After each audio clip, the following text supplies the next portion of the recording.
തവ കഥാമൃതം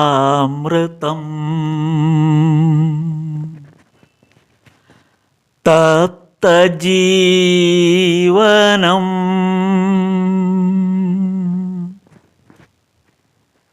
കവിഭിരീഡിതം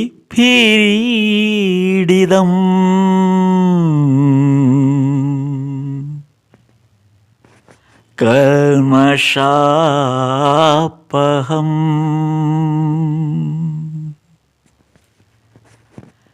ശ്രവണമംഗളം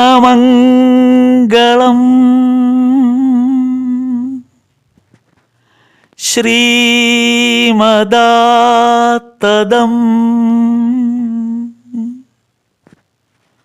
ഭുവി ഗൃണന്തി തേ ഭുരിത ജനാഃ ഭുവി ഗൃണന്തി തേ ഭുരിത ജനാഃ.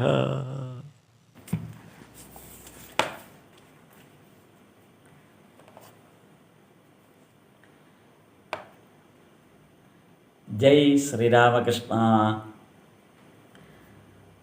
ശ്രീരാമകൃഷ്ണ വചനാമൃതം വോള്യം 1 11-ാം ഭാഗം. ഇവിടെ ഇന്ന് പരാമർശിക്കുന്ന വിഷയം സാകാരം നിരാകാരം. ഇതിനെക്കുറിച്ചുള്ള ചർച്ചയാണ് കഴിഞ്ഞ ഭാഗത്ത് കണ്ടത്. മാസ്റ്റർ മഹാശയനും ശ്രീരാമകൃഷ്ണ പരമഹംസരും ശ്രീരാമകൃഷ്ണദേവനും കൂടെ ഉണ്ടായിരുന്ന ഒരു ചർച്ചയാണ് കണ്ടത്. ഭഗവാൻ ഇത് മാസ്റ്റർ മഹാശയനോട് പറഞ്ഞു കൊടുത്തു. ഈ സാകാരം നിരാകാരം എന്നുള്ള ആ ഒരു വ്യത്യാസത്തിൽ നിന്ന് അത്യാനന്ദകരമായ ഒരു അനുഭൂതിയിലേക്ക് നമ്മൾ ഒരു ഭക്തൻ കടക്കുകയാണ്. അങ്ങനെയാണ് ഈശ്വര സാക്ഷാത്കാരത്തിലേക്ക് എത്തുന്നത്. അപ്പോൾ ആനന്ദസാഗരത്തിൽ അങ്ങ് നീരാടിക്കൊണ്ടിരിക്കുന്ന ഒരു മത്സ്യം പോലെയാവുകയാണ്. എങ്ങനെയാണ് ഭഗവാൻ അതിന് നല്ലൊരു ഉദാഹരണമാണ് ഇവിടെ പറഞ്ഞത്. അത് ഈ ഭാഗത്ത് ആ ഉദാഹരണമാണ് ഇനി പറയാൻ പോകുന്നത്. അതായത് ഒരു കൊച്ചു കിണറ്റിനകത്തുള്ളൊരു മത്സ്യം ഒരു വലിയ പുഴയിൽ ചെന്ന് പതിച്ചാൽ, ശുദ്ധജലത്തിലെ മത്സ്യം ശുദ്ധജലത്തിലല്ലേ ജീവിക്കും. അപ്പോൾ ഒരു കിണറ്റിലെ മത്സ്യം ഒരു വലിയ പുഴയിലേക്ക് ചെന്നാൽ ഉണ്ടാകാവുന്ന അവസ്ഥ, അതാണ് ഈശ്വരനെക്കുറിച്ചുള്ള നമ്മുടെ സങ്കല്പങ്ങൾ മാറുമ്പോൾ, ആ യാഥാർത്ഥ്യം മനസ്സിലാകുമ്പോൾ ഉണ്ടാകുന്ന വ്യത്യാസം ഈ മത്സ്യത്തിൻ്റെ ഉദാഹരണത്തിലൂടെ ഭഗവാൻ പറഞ്ഞു കൊടുക്കുകയാണ്. ഇവിടെ 2 കഥാപാത്രങ്ങൾ കൂടെ രംഗത്ത് വരുന്നുണ്ട്. ഒന്ന് കേദാരൻ, മറ്റൊന്ന് താരകൻ. കേദാരൻ ഏകദേശം 50 വയസ്സിനോട് അടുത്ത സമയത്താണ് ഭഗവാന്റെ അടുത്ത് വരുന്നത്. താരകൻ വളരെ ചെറുപ്പമായിരിക്കുമ്പോൾ തന്നെ. ഇവിടെ കേദാരനെ സംബന്ധിച്ച് പരാമർശിക്കുന്നത് ഭക്തിയുടെ അത്യുന്നതാവസ്ഥയിലേക്ക് എത്തിയ ഒരു വ്യക്തി. അതായത് ഈ മത്സ്യം കിണറ്റിൽ നിന്ന് വലിയ തടാകത്തിലേക്കോ പുഴയിലേക്കോ ചെന്ന പോലെയാണ്. ആ ഭക്തിയുടെ ആ വിശാലമായ അവസ്ഥയിലേക്ക് എത്തിയ ഒരാളാണ് കേദാരൻ. അതേപോലെ താരകൻ എന്ന് പറയുമ്പോൾ നമുക്കെല്ലാം പിന്നീട് അറിയാവുന്ന പേര് ശിവാനന്ദസ്വാമികൾ. അപ്പോൾ താരകൻ, ശിവാനന്ദസ്വാമികൾ ഒരു ജ്ഞാനസൂര്യനാണ് എന്ന് പറയുക. താരകൻ ഒരു ജ്ഞാനസൂര്യനാണ് എന്ന് പറയുക. ഇതാണ് ഈ ഭാഗത്ത് വരുന്ന പരാമർശം. ഇതിൽ കേദാരനെക്കുറിച്ചാണ് കുറച്ച് അധികം പറയുന്നത്. ശിവാൻ സ്വാമികളെക്കുറിച്ച്, അതായത് താരകനെക്കുറിച്ച് പിന്നീട് പറയുന്നുണ്ട്. ഈ കേദാരൻ ഒരു ഗവൺമെൻറ് ഉദ്യോഗസ്ഥനാണ്. അപ്പോൾ ശ്രീരാമകൃഷ്ണദേവനെ കാണാൻ വരുന്ന സന്ദർഭത്തിൽ ഓവർകോട്ടും ഒക്കെ ഇട്ട് ജോലി സ്ഥലത്തു നിന്നാണ് ചിലപ്പോൾ വരിക. അങ്ങനെയുള്ളൊരു വ്യക്തിയാണ് കേദാരൻ. മാത്രമല്ല കേദാരൻ്റെ ആ ഭാഗം പറയുമ്പോൾ ഏറ്റവും രസകരമായ ഒരു സംഭവമുള്ളത്, ഒരു ഇംഗ്ലീഷുകാരനെ കേദാരൻ ശ്രീരാമകൃഷ്ണദേവനെ കാണാനായിട്ട് കൊണ്ടുവരുന്നുണ്ട്. ആ കൊണ്ടുവരുന്നതും ആ ഇംഗ്ലീഷുകാരനുണ്ടായ ആ മാനസികമായ ആനന്ദവും, അയാളും കണ്ടു ഈ അത്യാനന്ദത്തെ, അനുഭവിച്ചു ഈ അത്യാനന്ദത്തെ. പിന്നീട് ആ ഇംഗ്ലീഷുകാരൻ എല്ലാം ത്യജിച്ച് ഒരു പരിവ്രാജകനായി, ഒരു സന്യാസിയായി മാറുകയായിരുന്നു. അങ്ങനെ ഭാരതത്തിലുടനീളം സഞ്ചരിച്ച ഒരു പരിവ്രാജകനായി, ഒരു സന്യാസിയായി സഞ്ചരിച്ചു. ആ ഒരു മാറ്റവും ആ മാറ്റത്തിൻ്റെ കഥയും നമ്മളിവിടെ കാണുന്നുണ്ട്. അതാണ് ഇന്നത്തെ പരാമർശ വിഷയമായി പ്രധാനമായും വരുന്നത്. ഇനിയുള്ളത് വീഡിയോ അല്ല, ഓഡിയോയാണ്. അതുകൊണ്ട് അത് പൂർണ്ണമായും ആ ഓഡിയോ ഇനി കേൾക്കുക. സ്ഥാപകായ ച ധർമ്മസ്യ സർവധർമ്മസ്വരൂപിണേ അവതാരവരിഷ്ഠായ രാമകൃഷ്ണായ തേ നമഃ. ലജ്ജാപടാവൃതേ നിത്യം ശാരദേ ജ്ഞാനദായികേ പാപേഭ്യോ ന സദാ രക്ഷ കൃപാമയി നമോസ്തുതേ. നമഃ ശ്രീയതിരാജായ വിവേകാനന്ദസൂരയേ സച്ചിത് സുഖസ്വരൂപായ സ്വാമിനേ താപഹാരിണേ. ശ്രീരാമകൃഷ്ണ വചനാമൃതം 1-ാം വോള്യത്തിൽ 11-ാം ഭാഗം 5-6 അധ്യായങ്ങളായിരുന്നു കഴിഞ്ഞ ദിവസം നമ്മൾ പറഞ്ഞത്.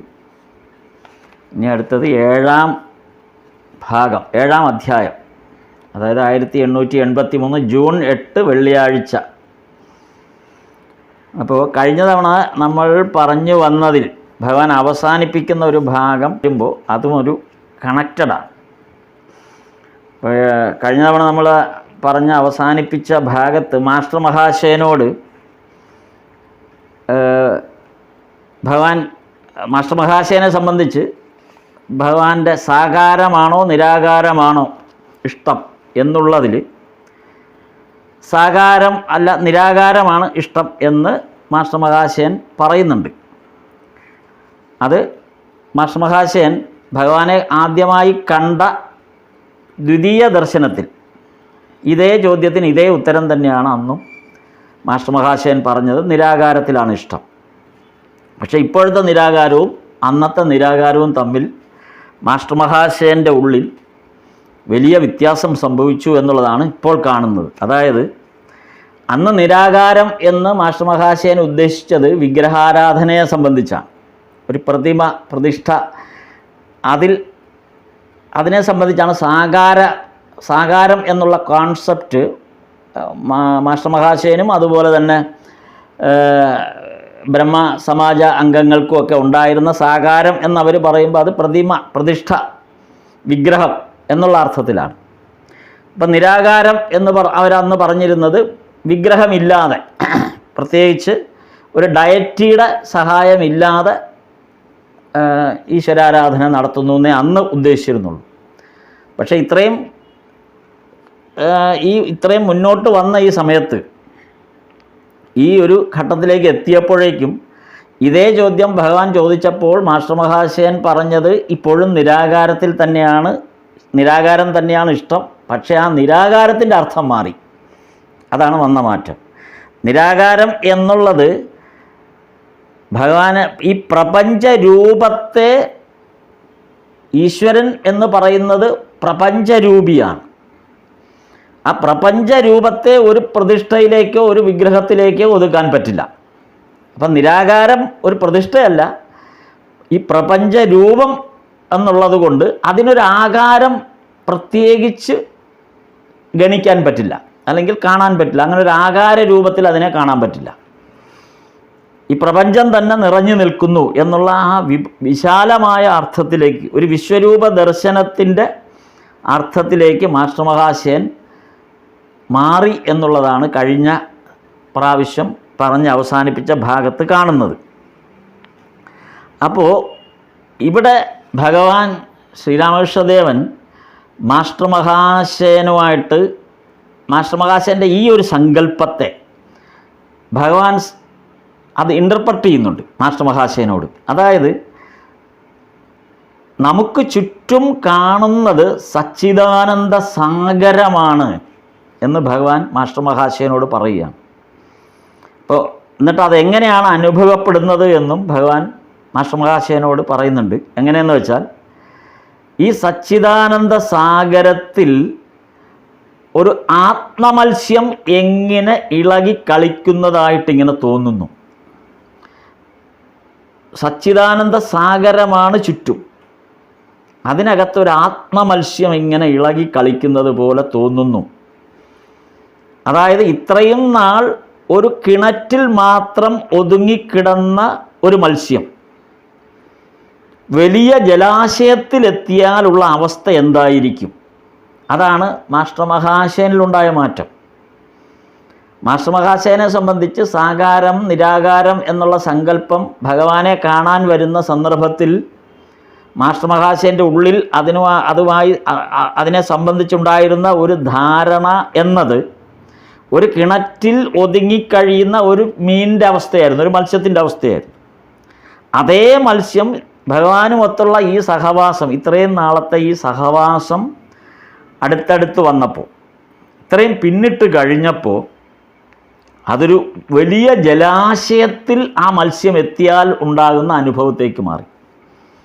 അതാണ് സച്ചിദാനന്ദ സാഗരം എന്നുള്ളത് ഇവിടെ ഭഗവാൻ പറയാൻ കാരണം. സച്ചിദാനന്ദ സാഗരത്തിലേക്ക് മാസ്റ്റർ മഹാശയനെ എത്തിക്കുന്നു എന്നുള്ളതാണ് അതിൻ്റെ അർത്ഥം വരുന്നത്. അപ്പോൾ അവിടെ അതിന് ആത്മമത്സ്യമായിട്ടാണ് മാറുന്നത്. ഈ കിണറ്റിലെ ഒരു ചെറിയ മത്സ്യം എന്നുള്ളതല്ല, ഈ ആത്മമത്സ്യം, സച്ചിദാനന്ദ സാഗരത്തിലെ ആത്മമത്സ്യം, ആത്മാവിനെയാണ് ഇവിടെ ഭഗവാൻ ചിത്രീകരിക്കാൻ ശ്രമിക്കുന്നത്. അത് ഗീതയിലെ, ഭഗവത്ഗീതയിലെ 6-ാം അധ്യായം എന്ന് പറയുമ്പോൾ ആത്മസയ്യായോഗം എന്ന 6-ാം അധ്യായത്തിൽ ശ്രീകൃഷ്ണൻ അർജുനനോട് 5-ാമത്തെ ശ്ലോകത്തിൽ പറയുന്ന ഒരു കാര്യമുണ്ട്. അതിങ്ങനെയാണ്: ഉദ്ധരേദാത്മാനാത്മാനന്നാത്മാവസാദയേത്. ഉദ്ധരേദാത്മാനന്നാത്മാനമവസാദയേത്. ഇവിടെ ഉദ്ധരേദാത്മാനൻ, ആത്മാവ് ഒന്ന്, രണ്ടാമത് വീണ്ടും ഒരാത്മാനൻ, മൂന്നാമത് വീണ്ടും ഒരാത്മാനൻ. ഉദ്ധരേദാത്മാനൻ ആത്മാനൻ ആത്മാനമവസാദയേത്. പിന്നെ വീണ്ടും അടുത്ത ചരണത്തിലും ഇത് തന്നെ ആവർത്തിക്കുന്നു: ആത്മൈവ ഹ്യാത്മനോ ബന്ധുരാത്മൈവ രിപുരാത്മന. ആത്മാവ് എന്നുള്ളൊരു വാക്കുകൊണ്ട് തന്നെ ഭഗവാൻ ഒരു വലിയ പ്രപഞ്ചം സൃഷ്ടിക്കുകയാണ് ഈ ഒരു ശ്ലോകത്തിലൂടെ. അതിൻ്റെ അർത്ഥം വളരെ വളരെ സിമ്പിളായിട്ടുള്ളൊരർത്ഥം. അതായത് ഭഗവാൻ കണ്ടു, തൻ്റെ സച്ചിദാനന്ദ സാഗരത്തിൽ ആത്മമത്സ്യത്തെ കാണുന്നു എന്ന് പറയുന്നതിൻ്റെ ആ ഒരു ഭാഗമാണിത്. എന്താണ് ആത്മമത്സ്യം എന്നാണ് ഇവിടെ ഈ ശ്ലോകത്തിലൂടെ ശ്രീകൃഷ്ണൻ വിവരിക്കുന്നത്. അതായത് ആദ്യത്തെ ആത്മാവ്, അതായത് ഉദ്ധരേദാത്മാ എന്ന് പറയുന്ന ആദ്യത്തെ ആത്മാവ്, ആ ആത്മാവ് എന്ന് പറയുന്നത് തത്വബോധമുള്ള ആത്മാവ് എന്നാണ് ആ ആത്മാവിൻ്റെ അർത്ഥം.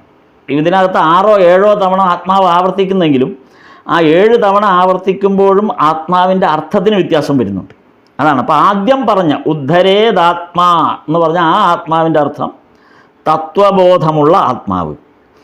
ഉദ്ധരേദാത്മാനാത്മാനൻ, രണ്ടാമത്തെ ആത്മാനന് അവിവേകിയായ ആത്മാവ്.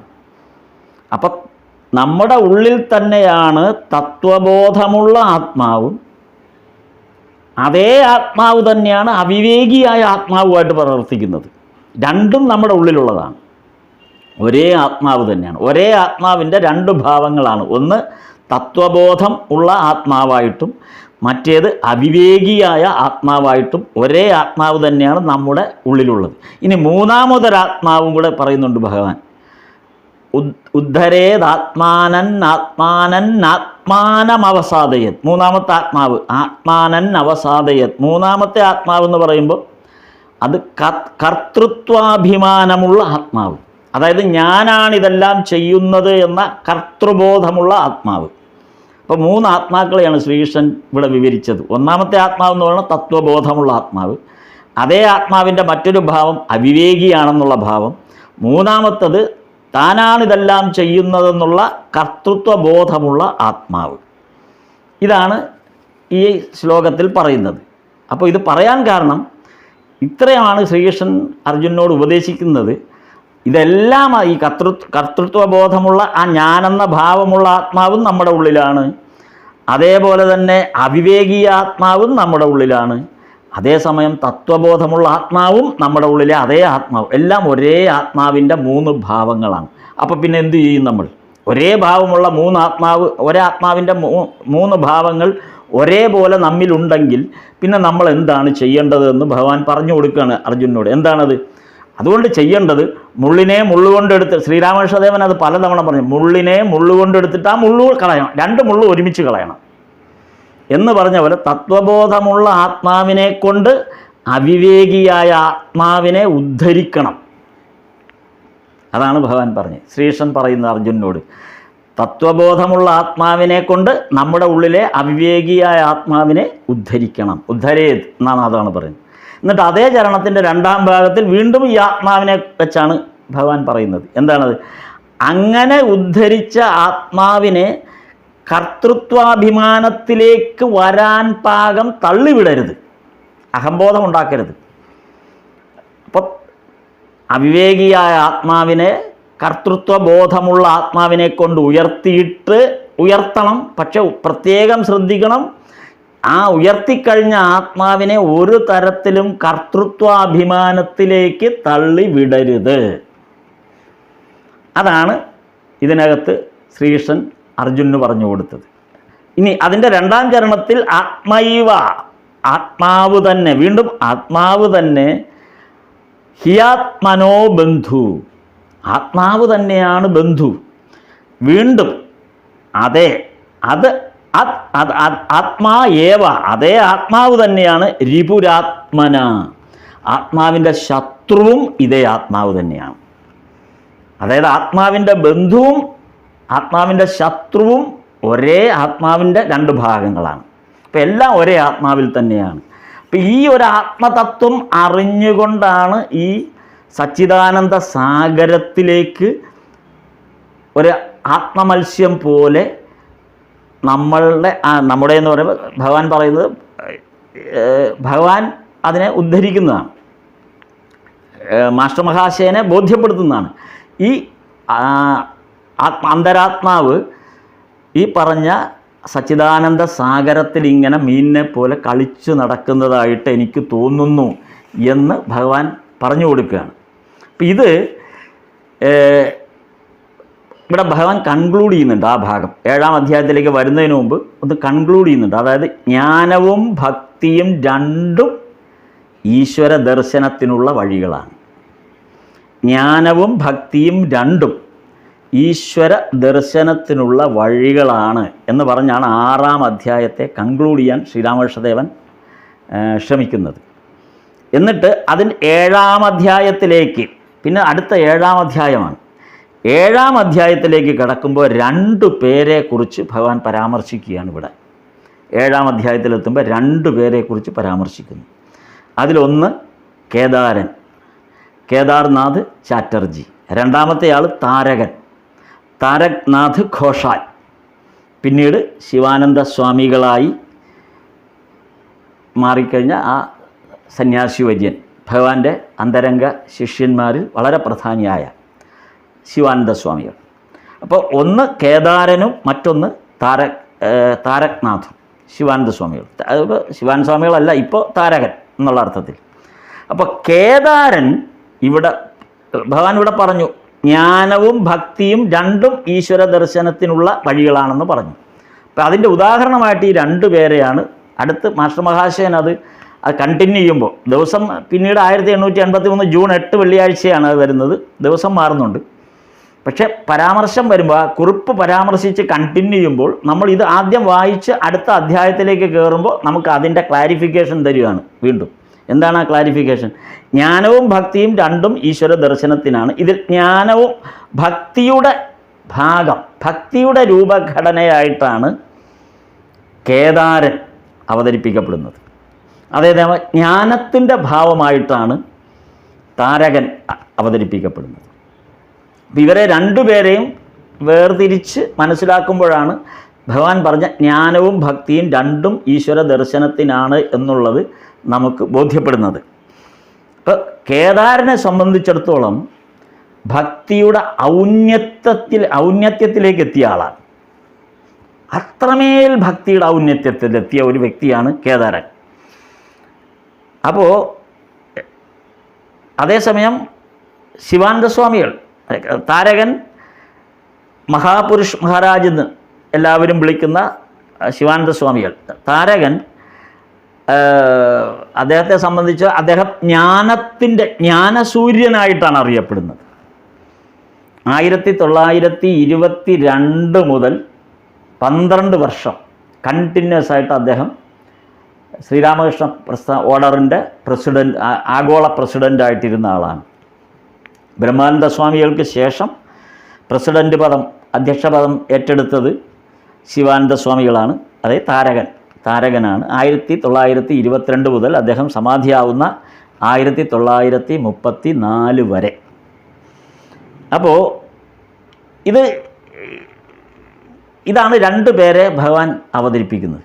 ഇതിൽ നമുക്ക് നോക്കേണ്ട ഭക്തിയുടെ മാർഗത്തിൽ വരുന്ന, അല്ലെങ്കിൽ ഭക്തിക്ക് ഉദാഹരണമായിട്ട് വരുന്ന കേദാർനാഥ് ചാറ്റർജിയെക്കുറിച്ച് നോക്കാം. എങ്ങനെയാണത് ഭക്തിയുടെ ഭാഗമായിട്ട് അവതരിപ്പിക്കപ്പെടുന്നത് എന്നുള്ളത്. അത് കേദാരൻ്റെ ജീവിതത്തെയാണ് നമ്മുടെ മുമ്പിൽ നമുക്ക് വേണ്ടി ഭക്തിയെക്കുറിച്ച് നമുക്ക് ബോധ്യപ്പെടാൻ ഇവിടെ മാസ്റ്റർ മഹാശയൻ ആ ഭഗവാന്റെ ആ ലീലകളെക്കുറിച്ച് എഴുതുമ്പോൾ കേദാരനെ എങ്ങനെ അവതരിപ്പിക്കുന്നു നോക്കാം. ശ്രീരാമകൃഷ്ണൻ ദേവൻ്റെ അടുത്ത് ആദ്യം വരുന്ന ആൾ നമുക്കെല്ലാം അറിയാം, രാമചന്ദ്ര ദത്തയാണ്. ഈ രാമചന്ദ്ര ദത്ത തന്നെയാണ് കേദാരനെയും കൂട്ടിക്കൊണ്ടുവരുന്നത്. ഒരു കണക്കിന് ആദ്യം വന്ന 3-4 പേരെ എല്ലാവരെയും രാമചന്ദ്ര ദത്ത തന്നെയാണ് കൂട്ടിക്കൊണ്ടുവന്നത്. രാമചന്ദ്ര ദത്തയുടെ കൂടെ അന്ന് പിന്നീട് തുടർന്ന് വന്ന 2 പേര് മനോമോഹൻ മിത്രയും സുരേന്ദ്രനാഥ മിത്രയുമായിരുന്നു. ഈ 2 പേരെ കൂടാതെ ഇവരോടൊപ്പമാണ് കേദാരനാഥ ചാറ്റർജിയെയും രാമചന്ദ്ര ദത്ത ശ്രീരാമകൃഷ്ണദേവൻ്റെ അടുത്ത് ദക്ഷിണേശ്വരത്തേക്ക് കൂട്ടിക്കൊണ്ടുവരുന്നത്. ഈ 4 പേർ, അതായത് രാമചന്ദ്ര ദത്ത, മനോമോഹൻ മിത്ര, സുരേന്ദ്രനാഥ മിത്ര, കേദാരനാഥ ചാറ്റർജി, ഈ 4 പേര് വരുമ്പോൾ അത് 1880 ആ 80ൻ്റെ അവസാനം 81ൻ്റെ തുടക്കം എന്ന് വേണമെങ്കിൽ കണക്കാക്കാം. 80-81ൻ്റെ ഇടയ്ക്ക് 1880-80ൻ്റെ അവസാനം 81ൻ്റെ തുടക്കം ആണ് ഈ 4 പേരും വരുന്നത്, ഭഗവാന്റെ അടുത്ത് വരുന്നത്. അതേസമയം 1881 അവസാനമായപ്പോഴേക്കും, ഏതാണ്ട് നവംബർ-ഡിസംബർ ആ ഒരു ഘട്ടം, 81ൻ്റെ അവസാന ഭാഗമായപ്പോഴേക്കും നരേന്ദ്രൻ വരുന്നത് അപ്പോഴാണ്. അപ്പോൾ ഇവർ തമ്മിൽ വരുമ്പോൾ ഏതാനും മാസങ്ങളുടെ ചെറിയ വ്യത്യാസമേ ഉള്ളൂ ഭഗവാനെ കാണാൻ വരുമ്പോൾ. അപ്പോൾ അതായത് നരേന്ദ്രൻ വന്ന് 2-3 മാസം കഴിഞ്ഞ് ഫെബ്രുവരി അവസാനത്തോടെയാണ് മാസ്റ്റർ മഹാശയൻ വരുന്നത്. ഇതൊക്കെ നമുക്ക് അറിയാവുന്ന കഥയാണ്. ഞാൻ പിന്നെ ആ കേദാരൻ്റെ ഭാഗം പറയുമ്പോൾ ഒരു ക്ലാരിറ്റിക്ക് വേണ്ടിയിട്ട് അത് പറയുന്നതേ ഉള്ളൂ. അപ്പോൾ നരേന്ദ്രൻ വന്നൊരു 3 മാസം കഴിഞ്ഞപ്പോൾ മാസ്റ്റർ മഹാശയൻ വരുന്നു, മഹേന്ദ്രനാഥ ഗുപ്തയും വരുന്നു. അപ്പോൾ മാസ്റ്റർ മഹാശയൻ്റെ ഈ വരവ്, മാസ്റ്റർ മഹാശയൻ ഈ വന്നത്, ഇതോട് ചേർത്ത് നമുക്ക് ചിന്തിക്കാവുന്ന ഒരു കാര്യമാണ്. ഈ 4 പേരും വന്നു, നരേന്ദ്രൻ വന്നു. അത് കഴിഞ്ഞപ്പോഴേക്കും നരേന്ദ്രൻ വന്ന് കഴിഞ്ഞിട്ട് ഒരു 2-3 മാസം കഴിഞ്ഞപ്പോൾ മഹേന്ദ്രനാഥ ഗുപ്തയും വരുന്നു. ഈ മഹേന്ദ്രനാഥ ഗുപ്ത മാസ്റ്റർ മഹാശയൻ്റെ വരവിനെ ശാരദാനന്ദ സ്വാമികൾ മനോഹരമായിട്ട് ലീലാമൃതത്തിൽ നല്ല ഭംഗിയായിട്ട് വർണ്ണിക്കുന്നുണ്ട്. ലീലാമൃതത്തിൽ ഞാൻ ആ ഭാഗം ഒന്ന് നോക്കാം. നമുക്ക് രസമാണ് അത് ആ ഒരു വളരെ രസകരമായതുകൊണ്ട് ഞാനത് ഇതുമായിട്ട് കണക്റ്റഡാണ്. നമ്മൾ ഈ പറയാൻ പോകുന്ന കേദാരൻ്റെ ഭാഗമായിട്ട് കണക്റ്റഡ് ആയതുകൊണ്ടാണ്. അപ്പം അതിൽ പറയുന്നത് 82 ഫെബ്രുവരി മാസത്തിൽ ശ്രീരാമകൃഷ്ണ കഥാമൃതത്തിൻ്റെ കർത്താവ് മഹേന്ദ്രനാഥ ഗുപ്തൻ ദക്ഷിണേശ്വരത്ത് വരികയും ഗുരുദേവൻ്റെ പുണ്യദർശനം കിട്ടി ധന്യനാവുകയും ചെയ്തു. 82 ഫെബ്രുവരിയിൽ. അതാണ്. അപ്പോൾ എങ്ങനെയായിരുന്നു എന്ന് ആ വരവിനെക്കുറിച്ച് പറയുകയാണ്. വരാഹ നഗരത്തിൽ താമസമായിരുന്നതുകൊണ്ട് അക്കാലത്ത് അദ്ദേഹത്തിന് കൂടെ ശ്രീരാമകൃഷ്ണൻ്റെ സമീപം വരുവാൻ സൗകര്യപ്പെട്ടു. വരാഹ നഗരത്തിലായതുകൊണ്ടാണ് കൂടെ വരാൻ മാസ്റ്റർ മഹാശയന് സൗകര്യപ്പെട്ടത്. അപ്പോൾ ഇതിനകത്ത് ഒരു രസകരമായ സംഭവം പറയുന്നത്, അക്കാലത്ത് ഒരു ദിവസം രാത്രി ദക്ഷിണേശ്വരത്ത് ഗുരുദേവനോടൊപ്പം താമസിക്കുകയുണ്ടായി. പഞ്ചവടിക്ക് നരേന്ദ്രനാഥൻ, അതായത് നരേന്ദ്രനാഥനെക്കുറിച്ച് രേഖപ്പെടുത്തിയിരിക്കുകയാണ്. നരേന്ദ്രനാഥൻ തന്നെ രേഖപ്പെടുത്തിയതായിട്ട് ശാരദാനന്ദ സ്വാമികൾ പറയുന്നതാണ്. അക്കാലത്ത് ഒരു ദിവസം രാത്രി ദക്ഷിണേശ്വരത്ത് ഗുരുദേവന് സമീപം താമസിക്കുകയുണ്ടായി. അപ്പോൾ പഞ്ചവടിക്ക് കീഴിൽ കുറച്ചു നേരം ചുമ്മാ ഇരുന്നു. തത്സമയം ഗുരുദേവൻ ശ്രീരാമകൃഷ്ണദേവൻ പെട്ടെന്ന് അവിടെ വന്നെത്തി. എന്നിട്ട് എൻ്റെ കൈക്ക് പിടിച്ച് ചിരിച്ചുകൊണ്ട് പറയാൻ തുടങ്ങി, ഇന്ന് നിൻ്റെ പഠിപ്പും ബുദ്ധിയും ഞാൻ വെളിപ്പെടുത്തും. നരേന്ദ്രനോട്. നരേന്ദ്രനാണിത് ഈ കുറിപ്പ് എഴുതിയത്. അപ്പോൾ പെട്ടെന്ന് ആ ഒരു ദിവസം ശ്രീരാമകൃഷ്ണദേവൻ ആ പഞ്ചവടിയുടെ അവിടെ ഇവരിയ്ക്കുമ്പോൾ പെട്ടെന്ന് ശ്രീരാമകൃഷ്ണദേവൻ വന്ന് നരേന്ദ്രൻ്റെ കൈ കയറി പിടിച്ചു. കൈ കയറി പിടിച്ചിട്ട് പറഞ്ഞ്, ഇന്ന് അപ്പോൾ നരേന്ദ്രൻ കോളേജിൽ പഠിക്കുന്നു, വലിയ പഠിപ്പുള്ള കുട്ടിയാണ് എന്നുള്ള ആ ഒരു ഇതുള്ളത് കൊണ്ടാണ്, അതുകൊണ്ടാണ് ഭഗവാൻ അങ്ങനെ പറഞ്ഞത്, ഇന്ന് നിൻ്റെ പഠിപ്പും ബുദ്ധിയും ഞാൻ വെളിപ്പെടുത്തും. നീ എത്ര മിടുക്കനാണെന്ന് ഞാൻ ഇന്ന് വെളിപ്പെടുത്തും. അതിനാണ് ഞാൻ പോകുന്നത്. അതെങ്ങനെയാണ്? നീ ആകപ്പാടെ 2.5 പരീക്ഷ പാസ്സായിട്ടുണ്ട്. ഇന്ന് 3.5 പരീക്ഷ പാസ്സായി. 3.5 പരീക്ഷ പാസ്സായ ഒരു മാസ്റ്റർ ഇവിടെ വന്നിട്ടുണ്ട്. നീ ആകെക്കൂടെ 2.5 പരീക്ഷയെ പാസ്സായിട്ടുള്ളൂ. പക്ഷേ 3.5 പരീക്ഷ, 3 വർഷം കൂടെ കോളേജ് 3 വർഷം കൂടെ കഴിഞ്ഞ് ഗ്രാജുവേഷനൊക്കെ കഴിഞ്ഞതിൻ്റെ കണക്കായിരിക്കും ആ പറയുന്നത്. എന്തായാലും 3-3.5 വർഷം നരേന്ദ്രനേക്കാൾ കൂടുതൽ പഠിച്ച ആളെന്നുള്ള അർത്ഥത്തിലെടുത്താൽ മതി. ഇപ്പം നരേന്ദ്രൻ 2.5 വർഷം പഠിച്ച പഠിപ്പുമായിട്ടാണ് ഭഗവാന്റെ അടുത്ത് വരുന്നത്. അപ്പം 3.5 വർഷം പഠിച്ച ഒരാളെ ഞാൻ നിനക്കിന്ന് പരിചയപ്പെടുത്താം എന്നാണ് മാസ്റ്റർ മഹാശയൻ ശ്രീരാമകൃഷ്ണദേവൻ നരേന്ദ്രനോട് പറയുന്നത്. അവസാനം ഒരു പോംവഴിയില്ല, മറ്റൊഴിവഴിവൊന്നും രക്ഷയില്ല. നരേന്ദ്രൻ അങ്ങനെ ഭഗവാനോടൊപ്പം കൂടെ പോവുകയാണ്. എങ്ങോട്ടാണ് വിളിച്ചുകൊണ്ട് പോകുന്നത് വെച്ചാൽ ശ്രീരാമകൃഷ്ണദേവൻ വിളിച്ചുകൊണ്ട് പോകുന്ന ഭാഗത്തേക്ക് പോവുകയാണ്. എന്നിട്ട് ശ്രീരാമകൃഷ്ണദേവൻ മുറിയിൽ പോയി. എന്നിട്ട് മുറിയിൽ ചെന്നപ്പോൾ അവിടെ മഹേന്ദ്രനാഥ ഗുപ്ത അവിടെ ഇരിക്കുന്നുണ്ട്. മാസ്റ്റർ മഹാശയൻ അവിടെ ഇരിക്കുന്നുണ്ട്. എന്നിട്ട് മഹേന്ദ്രനാഥ ഗുപ്തയായിട്ട് നാനാ വിഷയങ്ങളെക്കുറിച്ച് സംസാരിക്കാൻ പറഞ്ഞു. ശ്രീരാമകൃഷ്ണദേവൻ നരേന്ദ്രനോട് പറഞ്ഞു, നീ മാസ്റ്ററുമായിട്ട് പല വിഷയങ്ങൾ ഭഗവാൻ അങ്ങനെ ചെയ്യുന്നുണ്ട്. ഇടയ്ക്ക് നിങ്ങൾ തമ്മിൽ തർക്കിക്കും എന്നൊക്കെ പറയുന്നുണ്ട്. അങ്ങനെ അവിടെ കൊണ്ടിരുത്തി.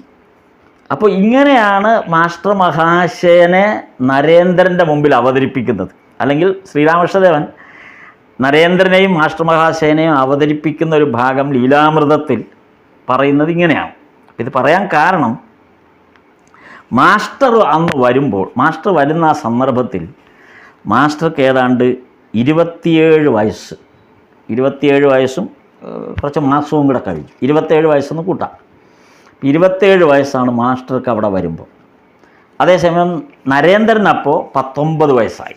അത് നമ്മുടെ ഇതിനകത്ത് പറയുന്നുണ്ട്, വചനാമൃതത്തിൽ ആദ്യം തന്നെ അത് സൂചിപ്പിക്കുന്നുണ്ട്. 19 വയസ്സാണ്. അപ്പോൾ അങ്ങനെയാണത് ഇവരുടെ ആ പ്രായം പറയുന്നത് അങ്ങനെയാണ്.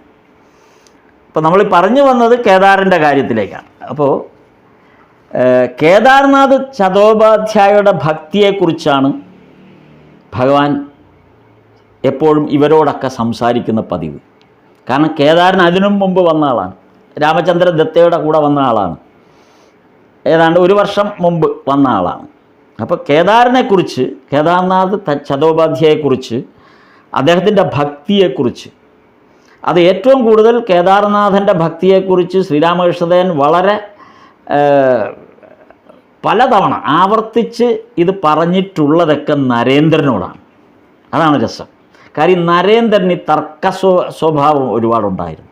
എന്ത് കേട്ടാലും തർക്കിക്കുകയോ അല്ലെങ്കിൽ അത് അതേപടി ഉൾക്കൊള്ളാൻ ശ്രമിക്കുകയോ അല്ലെങ്കിൽ അതിനകത്തൊരു വേറെ തലത്തിലൊരു വേറൊരു പോയിൻ്റ് ഓഫ് വ്യൂവിൽ കാര്യങ്ങൾ സംസാരിക്കുന്ന രീതി നരേന്ദ്രനുണ്ടായിരുന്നു.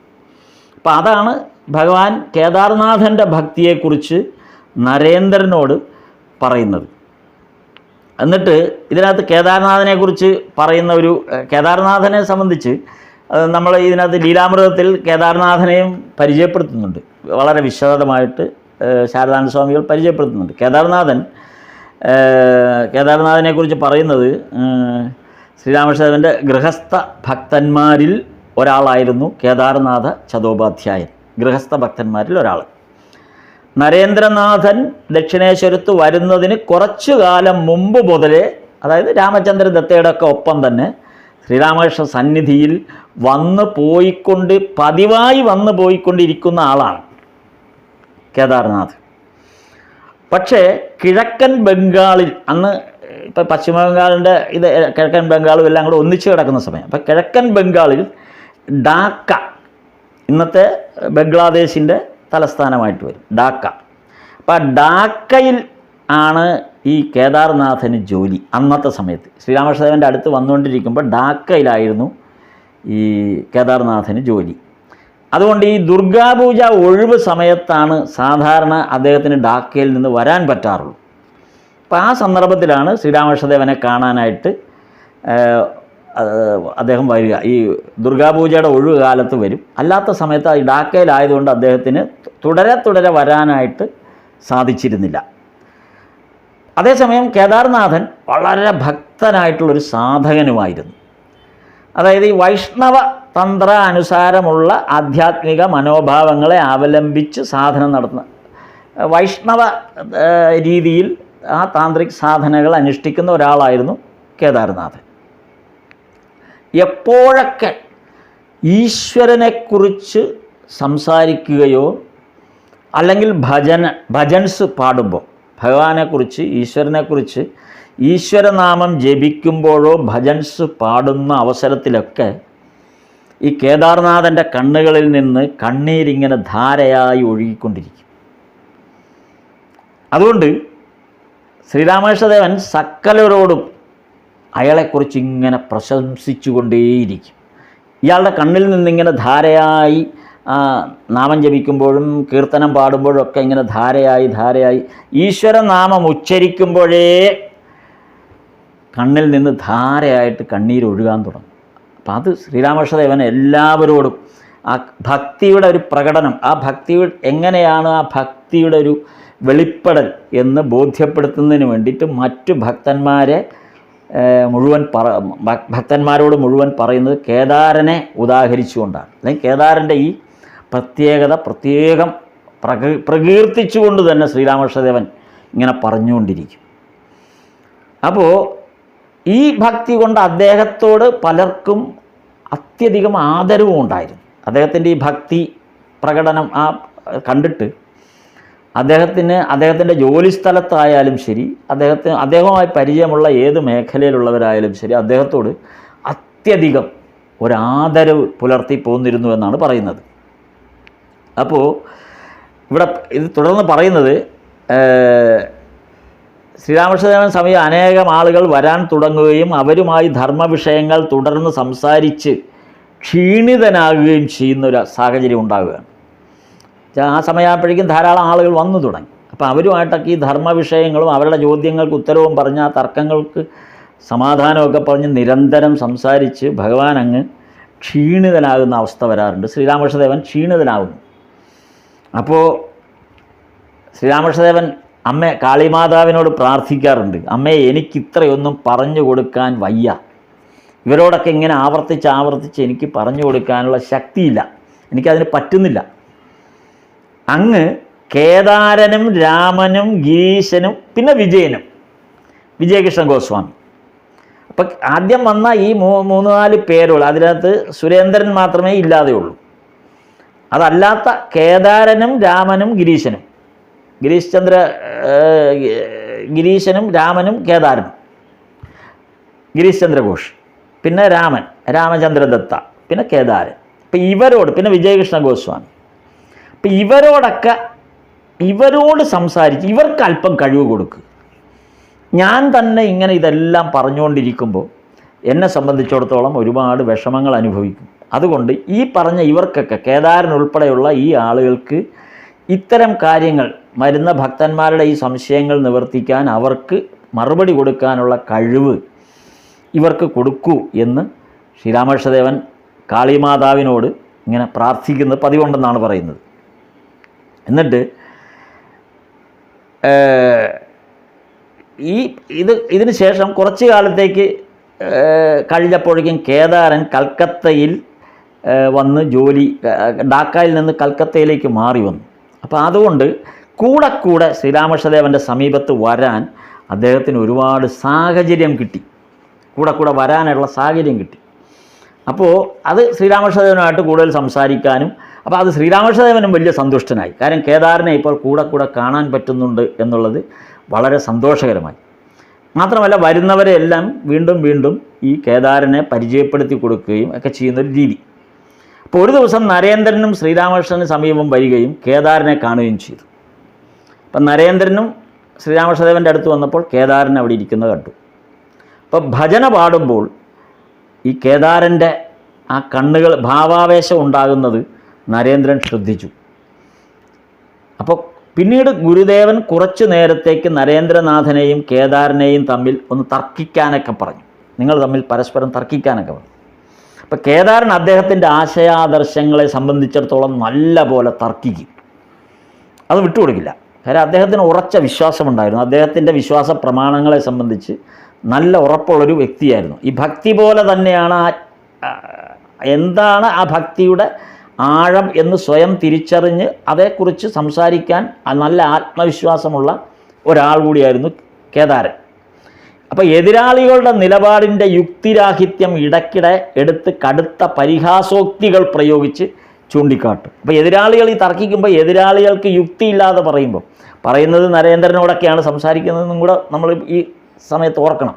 അപ്പോൾ അവരുടെ ആ യുക്തിയില്ലായ്മ, നരേന്ദ്രൻ പോലും പറയുമ്പോൾ ഉണ്ടാകുന്ന യുക്തിയില്ലായ്മയെ കേദാരൻ കളിയാക്കും, അല്ലെ പരിഹസിച്ചുകൊണ്ട് സംസാരിക്കും. പരിഹാസം എന്ന് പറയുമ്പോൾ കളിയാക്കലല്ല, ആ യുക്തിയെ അവരുടെ യുക്തിഹീനതയെ പരാജയപ്പെടുത്താറുണ്ട് കേദാരൻ. മാത്രമല്ല എതിരാളിയെ ഉത്തരം മുട്ടിക്കും. ഇതൊക്കെ കേദാരൻ്റെ പ്രത്യേകിച്ചുള്ള സ്വഭാവങ്ങളെക്കുറിച്ച് ശാരദാൻ സ്വാമികളാണ് ഇത് എഴുതിയിരിക്കുന്നത്. അപ്പോൾ ഈ തരത്തിൽ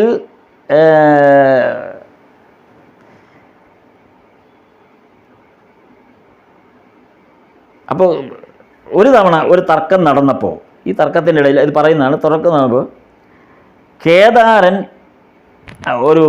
ഈ തർക്കത്തിനിടയിൽ വന്നതാണ്, ഈ ദയാമയനാണ് ഈശ്വരൻ എന്ന് പറയും.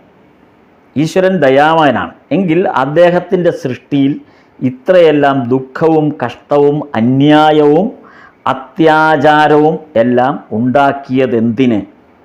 വേണ്ടത്ര വിളവുണ്ടാകാതെ ഇടയ്ക്കിടെ ആയിരക്കണക്കിന് മനുഷ്യർ ഭക്ഷണക്ഷാമത്തിൽ പട്ടിണി കിടന്ന് മരിക്കുന്നു. എന്തുകൊണ്ട്? ഇതാണ് ചോദ്യം ഉണ്ടായത്.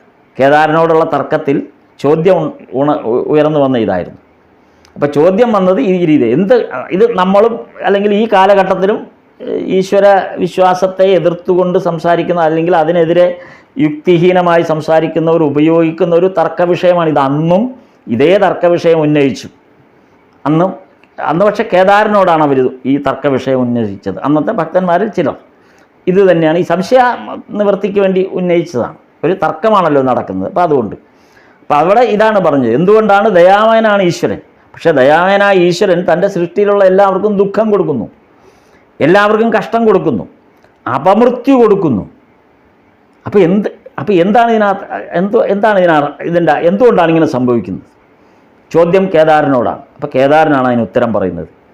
ദയാമയനായിട്ടും തൻ്റെ സൃഷ്ടിയിൽ ദുഃഖവും കഷ്ടവും അപമൃത്യുവും മുതലായവെല്ലാം വയ്ക്കുവാൻ ഈശ്വരൻ നിശ്ചയിച്ച ദിവസത്തെ ആ ആലോചനാ സഭയിലേക്ക് എന്നെ ഈശ്വരൻ ക്ഷണിക്കുകയുണ്ടായില്ല. വളരെ രസകരമായൊരു ഉത്തരമായിരുന്നു. അതായത് നിങ്ങൾ ഈ ചോദിച്ച ചോദ്യങ്ങൾ, എന്തുകൊണ്ടാണ് ഈശ്വരൻ ഈ പറഞ്ഞ ദുഃഖങ്ങളും ഈ പറഞ്ഞ വൈഷമ്യങ്ങളും എല്ലാം ഉണ്ടാക്കുന്നത് എന്ന് നിങ്ങൾ എന്നോട് ചോദിച്ചല്ലോ.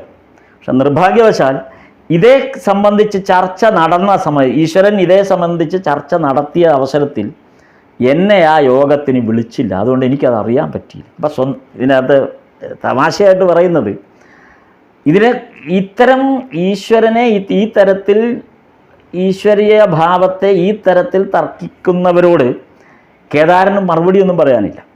അതിനാണ് കേദാരൻ വളരെ ഭംഗിയായിട്ട് ഇതിന് ഉത്തരം പറഞ്ഞത്. ഈ സന്ദർഭത്തിൽ ഇത്തരം കാര്യങ്ങൾ ചർച്ച ചെയ്യുന്ന ഈശ്വരൻ ഇത്തരം കാര്യങ്ങൾ ഈശ്വരന് അതിനുള്ള മറുപടി ഉണ്ട്. അതാണ് അതിനകത്ത് അർത്ഥം വരുന്നത്. ഈശ്വരന് ഇതിനെല്ലാം മറുപടിയുണ്ട്. ഈശ്വരന് ഇതിനെല്ലാം നിശ്ചയമുണ്ട്. എന്നാൽ ആ നിശ്ചയം ഈശ്വരൻ എന്താണ് ആ നിശ്ചയം എടുത്തത് എന്നുള്ളത് നിർണയിച്ച ദിവസം നിർഭാഗ്യവശാൽ എന്നെ ക്ഷണിച്ചില്ല ആ സ്ഥലത്തേക്ക്. അതുകൊണ്ട് എനിക്കിത് അറിയാൻ പറ്റിയില്ല എന്നാണ് കേദാരൻ പറഞ്ഞങ്ങ് ഒഴിവാണ്. അപ്പോൾ പക്ഷെ അന്ന് സകലർക്ക് മുന്നിൽ വെച്ച് നരേന്ദ്രനാഥൻ്റെ നിശിതമായ യുക്തി കേദാരനെ ഉത്തരം മുട്ടിച്ചു കളഞ്ഞു എന്നുള്ളതാണ് യഥാർത്ഥത്തിൽ സത്യം. ഇത്തരത്തിൽ ഒരു മറുപടി കേദാരൻ പറഞ്ഞില്ല എങ്കിലും നരേന്ദ്രനാഥനാണ് ഈ തർക്കത്തിന് നേതൃത്വം കൊടുത്തത്. നരേന്ദ്രനാഥനാണ്. അപ്പം നരേന്ദ്രൻ ഈ തർക്കത്തിന് നേതൃത്വം കൊടുത്തുകൊണ്ട് ഇങ്ങനെയുള്ള ഒരു ചോദ്യം ഉന്നയിച്ചപ്പോൾ യഥാർത്ഥത്തിൽ കേദാരനെ അന്ന് ഉത്തരം മുട്ടിക്കുകയായിരുന്നു. ഇപ്പം കേദാരൻ ഉത്തരം പറയാൻ കഴിഞ്ഞില്ല. കേദാരൻ വളരെ വിഷമത്തോടെ അന്ന് അവിടുന്ന് ദക്ഷിണേശ്വരം വിട്ടുപോയെന്ന് വെച്ചാൽ അന്നത്തെ ദിവസം അദ്ദേഹം അവിടുന്ന് പോയി. അപ്പോൾ കേദാരൻ പോയതിന് ശേഷം ശ്രീരാമകൃഷ്ണദേവൻ നരേന്ദ്രനാഥനോട് ചോദിച്ചു, എന്താഹേ എങ്ങനെയുണ്ട്, എന്തു ഭക്തിയാണ്, കണ്ടില്ലേ എന്ന്. ശ്രീരാമകൃഷ്ണദേവൻ അത് മാത്രമേ കാണുന്നുള്ളൂ. അതാണ് ഈശ്വരൻ എന്താണ് കാണുന്നത് എന്നുള്ളതിൻ്റെ ഏറ്റവും വലിയ ഉദാഹരണമാണിത്. ഇവിടെ നടന്ന ഒരു തർക്കവും ശ്രീരാമകൃഷ്ണദേവനെ സംബന്ധിച്ച് ആ തർക്ക വിഷയങ്ങളിലൊന്നും ശ്രീരാമകൃഷ്ണദേവൻ ശ്രദ്ധിക്കുന്നതേയില്ല. ശ്രീരാമകൃഷ്ണദേവൻ വീണ്ടും കേദാരൻ പോയതിന് ശേഷം വീണ്ടും ചോദിക്കുന്ന ചോദ്യം, നിങ്ങൾ കണ്ടില്ലേ എന്തൊരു ഭക്തിയാണ് കേദാരന് എന്നാണ് ചോദിക്കുന്നത്. ഭഗവാന്റെ നാമം മതി കരച്ചിൽ വരാൻ. കരച്ചിലോട് കരച്ചിൽ. ഹരിനാമം ചൊല്ലുമ്പോഴേക്കും അയാളുടെ കണ്ണുകളിൽ നിന്നും കണ്ണുനീർ ഒഴുകുന്നത് കണ്ടില്ലേ എന്നാണ് ചോദിക്കുന്നത്. അയാൾ ജീവൻ മുക്തനാണ്. കേദാരൻ നല്ല ആളല്ലേ എന്ന് ശ്രീരാമകൃഷ്ണദേവൻ നോക്കൂ. ഭഗവാന്റെ പരിഗണന അത്രയേ ഉള്ളൂ.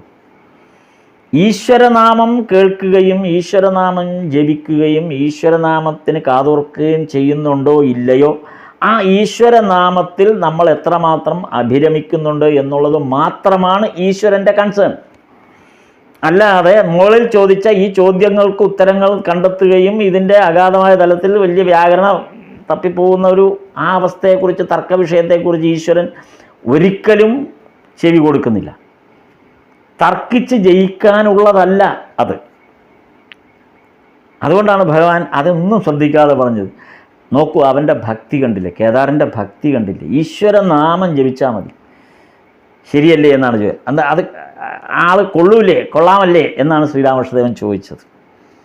പക്ഷേ അവിടെയും നരേന്ദ്രന് എതിരഭിപ്രായം ഉണ്ടായിരുന്നു. നരേന്ദ്രൻ പറഞ്ഞത് സ്ത്രീകളെപ്പോലെ മനോഭാവമുള്ള അല്ലെങ്കിൽ പവിത്ര ഹൃദയമുണ്ട് അങ്ങനെയുള്ള ഒരവസ്ഥയിലുള്ള ഒരു വ്യക്തിയോട് നരേന്ദ്രൻ പറയുന്നത്, അങ്ങനെ കരച്ചിൽ കൊണ്ട് മാത്രം ഭഗവത് സന്നിധിയിലെത്തുവാൻ ഒരു പുരുഷൻ ശ്രമിക്കുന്നത്, ഒരു പുരുഷൻ കരച്ചിൽ കൊണ്ട് ഭഗവത് സന്നിധിയിലെത്താൻ പോകുന്നത് പുരുഷത്വത്തിന് അപമാനമായാണ് നരേന്ദ്രൻ കരുതുന്നത്.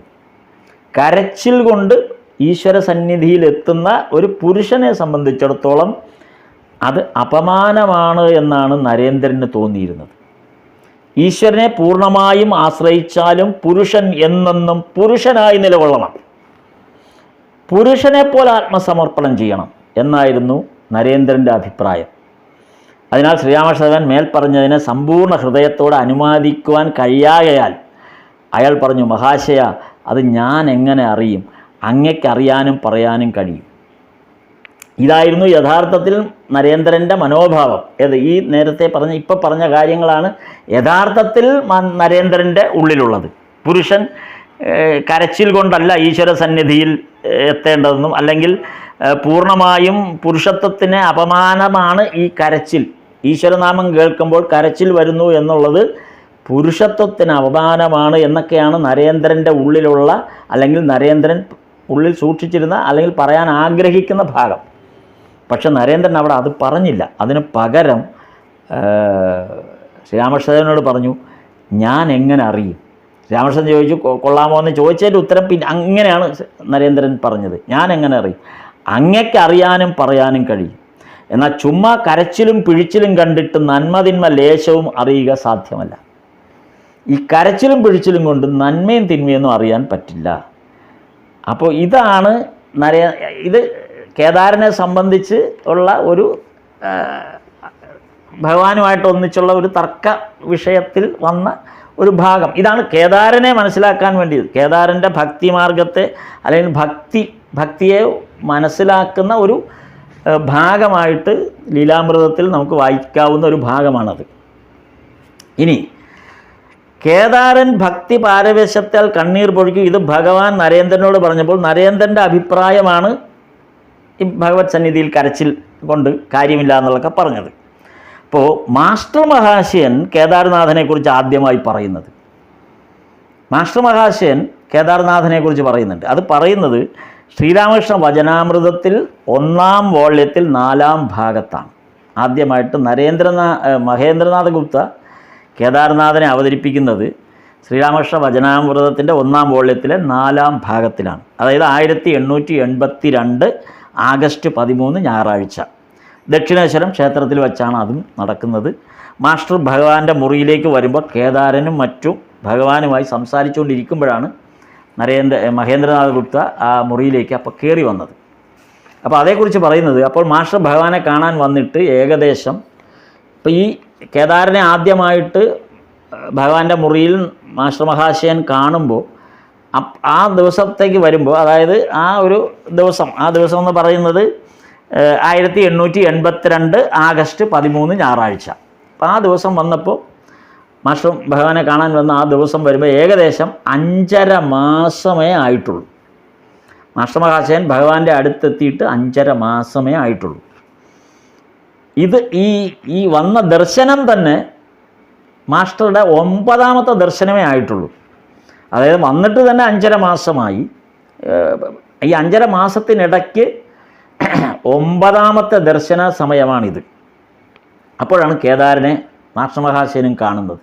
അപ്പോൾ ദക്ഷിണേശ്വരത്ത് കേദാരൻ അന്നൊരു ഉത്സവം നടത്താൻ തീരുമാനിച്ചിരിക്കുന്ന ദിവസമായിരുന്നു. അങ്ങനെ ഇത് കാണാൻ വരുമ്പോൾ മാസ്റ്റർ മഹാശയൻ ആദ്യമായിട്ട് കാണുമ്പോൾ അന്നത്തെ ദിവസത്തിൻ്റെ പ്രത്യേകത, ദക്ഷിണേശ്വരത്ത് കേദാരൻ അന്നൊരു ഉത്സവം നടത്താനായിട്ട് തീരുമാനിച്ചിരിക്കുന്ന സന്ദർഭമാണ്. അപ്പോൾ അത് നമ്മൾ വചനാമൃതത്തിൽ ആ ഭാഗമുണ്ട്. വചനാമൃതത്തിൽ ആ കേദാരൻ ഉത്സവം നടത്താനായിട്ട് ദക്ഷിണേശ്വരത്തെ ഉത്സവം നടത്താൻ വരുന്ന ആ ഭാഗം വചനാമൃതത്തിൽ ഭംഗിയായിട്ട് വിവരിക്കുന്നുണ്ട് മാസ്റ്റർ മഹാശയൻ. നമ്മൾ ആ ഭാഗത്തോട്ട് പോകുന്നില്ല. അപ്പോൾ ഈ കേദാരൻ പലപ്പോഴും വരുന്നത് ഈ ഓഫീസ് വേഷത്തിലാണ്. അപ്പോൾ അദ്ദേഹത്തിൻ്റെ വരവ് എന്ന് വെച്ചാൽ ഒരു ഓവർ കോട്ടൊക്കെ ഇട്ട് വാച്ചൊക്കെ കെട്ടി ഓഫീസ് വേഷത്തിൽ, മിക്കവാറും അദ്ദേഹം ഈ ജോലി സ്ഥലത്തു നിന്നാണ് അദ്ദേഹം വരുന്നത്. അപ്പോൾ ഈ കേദാരനെക്കുറിച്ച് മറ്റൊരു രസകരമായ കഥ കൂടിയുണ്ട്. അതായത് ഇദ്ദേഹം ഈ ഇന്ത്യ ഗവൺമെൻറ്, അന്നത്തെ ഗവൺമെൻറ് എന്ന് പറയുമ്പോൾ ബ്രിട്ടീഷ് കമ്പനി, ഇന്ത്യ ഗവൺമെൻറ് എന്ന് പറയുന്നത് ബ്രിട്ടീഷ് കമ്പനിയാണ്.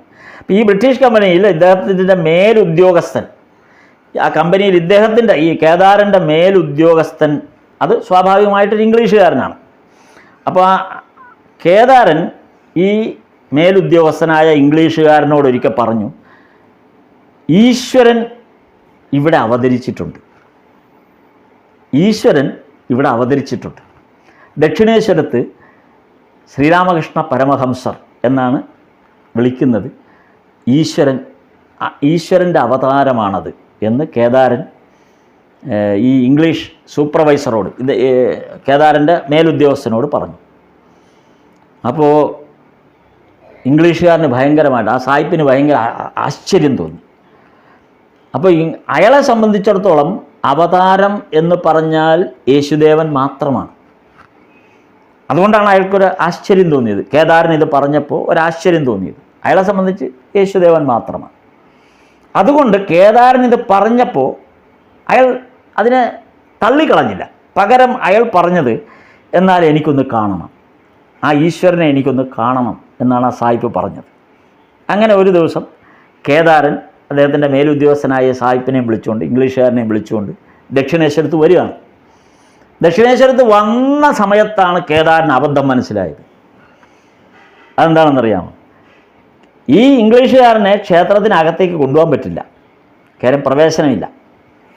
അന്യമതസ്ഥനായതുകൊണ്ട് ഈ സായിപ്പിനകത്തേക്ക് പ്രവേശിക്കാൻ പറ്റില്ല, ക്ഷേത്രത്തിനകത്ത് പ്രവേശിക്കാൻ പറ്റില്ല. ശ്രീരാമകൃഷ്ണദേവൻ്റെ മുറി ഇരിക്കുന്നത് ക്ഷേത്രത്തിനകത്ത് കയറിയിട്ട് വേണം പോകാൻ. കേദാരന് വല്ലാത്ത വിഷമമായി, ഇനിയിപ്പോൾ എന്ത് ചെയ്യും? ഇപ്പോൾ കേദാരൻ ഈ ഇംഗ്ലീഷുകാരനോട് പറഞ്ഞു, അദ്ദേഹത്തിൻ്റെ മേലുദ്യോഗസ്ഥൻ കൂടിയാണ്, അപ്പോൾ ആ പ്രശ്നമുണ്ട്. അപ്പോൾ പറഞ്ഞു, ദയവായി അങ്ങ് ഇവിടെ ഒരു ഒരു ഭാഗത്തേക്ക് മാറ്റി നിർത്തിയിട്ട് പറഞ്ഞു, അങ്ങിവിടെ ഒന്ന് വെയിറ്റ് ചെയ്യണം, ഞാൻ അകത്ത് പോയി ശ്രീരാമകൃഷ്ണദേവൻ അവിടെ ഉണ്ടോ ഇല്ലയോ ഒന്ന് നോക്കിയിട്ട് തിരിച്ചു വരാമെന്ന് പറഞ്ഞു. അങ്ങനെ കേദാരൻ അകത്തേക്ക് പോയി, ഇംഗ്ലീഷുകാരൻ പുറത്ത് നിൽക്കുകയാണ്. കുറച്ചു നേരം നിന്നപ്പോൾ ഇംഗ്ലീഷുകാരൻ പതുക്കെ അവിടെയൊക്കെ ഇങ്ങനെ ചുറ്റി നടക്കാൻ തുടങ്ങി. അങ്ങനെ നടന്ന് നേരെ ആ ഗംഗയുടെ കരയിൽ അങ്ങോട്ട് ചെന്നു. അപ്പോൾ കാഴ്ചകൾ കണ്ട് ഇയാൾ നടക്കുകയാണ്. ഗംഗയുടെ കരയിലേക്ക് ചെന്നു. അപ്പോൾ ഗംഗയുടെ കരയിൽ ഒരു കടവുണ്ട്. ശ്രീരാമകൃഷ്ണദേവൻ ദക്ഷിണേശ്വരം ക്ഷേത്രത്തിലേക്ക് വരേണ്ട കടവാണ്. അപ്പോൾ കടവിൻ്റെ ഭാഗത്തേക്ക് പോയിട്ട് ഈ ഇംഗ്ലീഷുകാരൻ ആ കടവിൻ്റെ ഭാഗത്ത് നിന്നു. അങ്ങനെ അവിടെ നിന്ന സമയത്ത് കാഴ്ചകളൊക്കെ കണ്ട് നിൽക്കുമ്പോഴാണ് ശ്രീരാമകൃഷ്ണദേവൻ പൈൻമര കൂട്ടങ്ങളുണ്ടല്ലോ, ഈ പൈൻമര കൂട്ടങ്ങളുടെ അവിടെ പോയിട്ട് മടങ്ങി വരുന്ന സന്ദർഭമായിരുന്നു. അതായത് കേദാരൻ ദക്ഷിണേശ്വരം ക്ഷേത്രത്തിനകത്ത് ചെന്ന് നോക്കിയപ്പോൾ ശ്രീരാമകൃഷ്ണദേവൻ അവിടെ ഇല്ലായിരുന്നു. ശ്രീരാമകൃഷ്ണദേവൻ ഇവിടെ ഈ പൈൻമരങ്ങളുടെ ആ പൈൻമരക്കൂട്ടത്തിൽ അവിടെ ശ്രീരാമകൃഷ്ണൻ പ്രാഥമികമായ എന്തോ ഇതിന് നിർവഹിക്കാനായിട്ട് പോയതായിരിക്കാം. അദ്ദേഹം അവിടെയാണല്ലോ പോകുന്നത്. അപ്പോൾ ആ പൈൻമരങ്ങളുടെ ആ കാടിൻ്റെ ഇടയിൽ പോയിട്ട് ശ്രീരാമകൃഷ്ണദേവൻ മടങ്ങി വരുന്ന ഒരു സമയം ഈ ഇംഗ്ലീഷുകാരൻ ശ്രീരാമകൃഷ്ണദേവനെ കണ്ടിട്ടേയില്ല. ഈശ്വര അവതാരമാണ് എന്ന് ആ സങ്കല്പം, കേദാരൻ പറഞ്ഞ ആ സങ്കല്പത്തെ വെച്ച് നോക്കുമ്പോൾ അയാളുടെ ഉള്ളിൽ ക്രിസ്തുവാണ് അയാളുടെ ഉള്ളിലുള്ള ഈശ്വരീയ രൂപം. ശ്രീരാമകൃഷ്ണദേവനെ അയാൾ കണ്ടിട്ടേയില്ല. അപ്പോൾ ഇയാൾ കടവിൻ്റെ അവിടെ നിൽക്കുന്നു, ശ്രീരാമകൃഷ്ണദേവൻ നടന്നു വരുന്നു. ശ്രീരാമകൃഷ്ണദേവൻ നടന്ന് അടുത്തേക്കെത്താറായപ്പോഴേക്കുമാണ് ഈ ഇംഗ്ലീഷുകാരൻ ഓടിച്ചെന്ന് ശ്രീരാമകൃഷ്ണദേവൻ്റെ കാൽക്കലേക്ക് നമസ്കരിക്കുക. നോക്ക്, ശ്രീരാമകൃഷ്ണദേവനെ ഇയാൾ കണ്ടിട്ടേയില്ല. ശ്രീരാമകൃഷ്ണദേവൻ്റെ കാൽക്കലേക്ക് പോയി നമസ്കരിക്കുക. എന്നിട്ട് പറഞ്ഞത് ഓ ജീസസ് എന്നാണ്. ജീസസ് ആയിട്ടാണ് ശ്രീരാമകൃഷ്ണദേവനെ അയാൾ കാണുന്നത്. നോക്ക്, ശ്രീരാമകൃഷ്ണദേവനെ മുമ്പ് പരിചയമേ ഇല്ല. അപ്പോൾ ശ്രീരാമകൃഷ്ണദേവനെ കണ്ടപ്പോൾ ഈ ഇംഗ്ലീഷുകാരന് ജീസസിനെ കണ്ട പോലെയാണ്. ജീസസ് ആയിട്ട് തന്നെയാണ് കാണുന്നത്. നോക്ക്, ഒരു പരിചയമില്ലാത്ത സന്ദർഭത്തിലാണെന്നും കൂടെ ആലോചിക്കണം. ഈ വരുന്ന ആരാണെന്ന് പോലും അറിയില്ല. അത് അവിടെയൊക്കെ മറ്റു പലരും നടക്കുന്നുണ്ട്. ഓ ജീസസ് എന്നും പറഞ്ഞ് ശ്രീരാമകൃഷ്ണദേവൻ്റെ കാൽക്കലേക്ക് ആ ഇംഗ്ലീഷുകാരൻ സാഷ്ടാംഗ പ്രണമിച്ചു. ശ്രീരാമകൃഷ്ണദേവൻ അദ്ദേഹത്തെ എഴുന്നേൽപ്പിച്ചിട്ട് തലയിൽ വെച്ച് കൈ വെച്ച് അനുഗ്രഹിച്ചു. അപ്പോഴെല്ലാം അയാളെ സംബന്ധിച്ചിടത്തോളം ജീസസ് ക്രൈസ്റ്റിൻ്റെ മുമ്പിൽ നിൽക്കുകയാണ് സമ്പൂർണ്ണമായിട്ട്. എന്നിട്ട് ശ്രീരാമകൃഷ്ണദേവൻ്റെ അനുഗ്രഹം കൊണ്ടു. പിന്നീട് സംഭവിച്ചത്, ഈ സായിപ്പ് തിരിച്ച് തൻ്റെ ജോലിസ്ഥലത്തേക്ക് പോയതേയില്ല. കേദാരൻ്റെ സീനിയർ ഉദ്യോഗസ്ഥനാണ്. സായിപ്പ് പിന്നെ തൻ്റെ ജോലിസ്ഥലത്തേക്ക് പോയതേയില്ല. അവിടെ വച്ച് സായിപ്പ് തൻ്റെ എല്ലാ ഇത്തരം ജോലി ഇതെല്ലാം ഉപേക്ഷിച്ച് പരിവ്രാജകനായി തീർത്ഥാടനത്തിന് പോവുകയായിരുന്നു. അവിടെ നിന്ന് മുതൽ അങ്ങ് തീർത്ഥാടനത്തിന് പോവുകയാണ്. വൃന്ദാവനത്തിലും കാശിയിലുമായി ഇന്ത്യയിൽ തന്നെയാണ്. പിന്നീട് തൻ്റെ ജീവിതകാലം മുഴുവൻ ഇന്ത്യയിലെ ഹിമാലയം ഉൾപ്പെടെ സ്ഥാനങ്ങളിൽ മധുരയിലും ഒക്കെയാണ്. കൂടുതലും മധുരയിലാണ് അദ്ദേഹം ഉണ്ടായിരുന്നത്. സന്യാസ ജീവിതം സ്വീകരിച്ചുകൊണ്ട് ഇന്ത്യയിൽ അദ്ദേഹം കഴിയുകയായിരുന്നു.